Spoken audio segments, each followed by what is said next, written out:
As the wait list for a state hospital bed in Texas hits new highs, mental health leaders remain dedicated to the widespread adoption of a strategy known as Eliminate the Wait. We first told you about this approach to reduce the backlog last year, as we revealed thousands of Texans still in need of mental competency restoration treatment, waiting in jail for a state hospital bed for months, even years.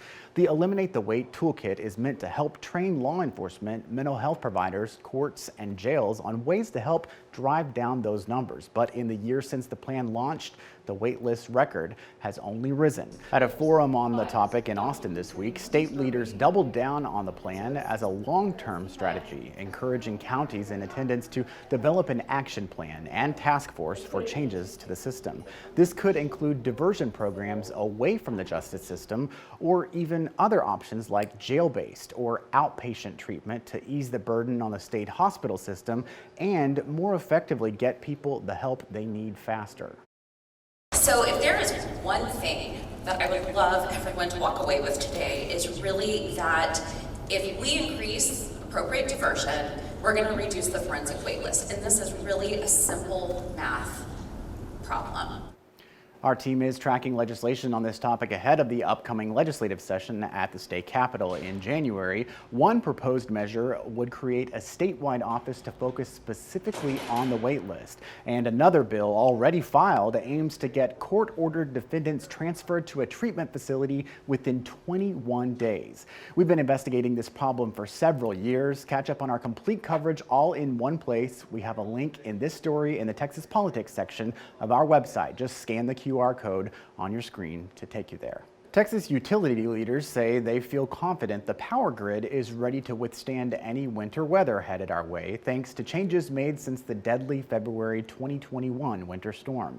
The head of the Public Utility Commission and the new CEO of ERCOT say they believe the system is more prepared than ever following the release of two new reports outlining power availability. But when pressed about some of the most extreme scenarios outlined in the report, they acknowledged there is still the possibility of rolling blackouts.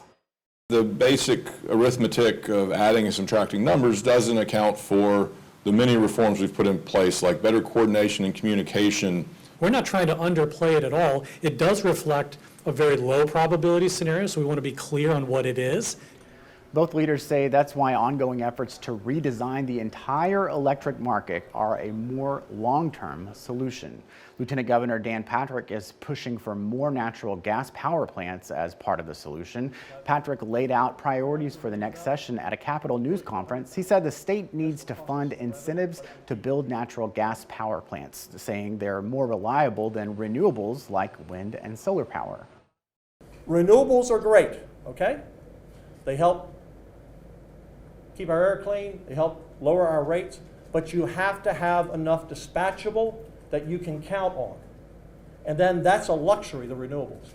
And one of the ways to do that is level the playing field. The Senate had a bill on that last time, it didn't quite make it. We have to level the playing field so that we attract investment into natural gas plants.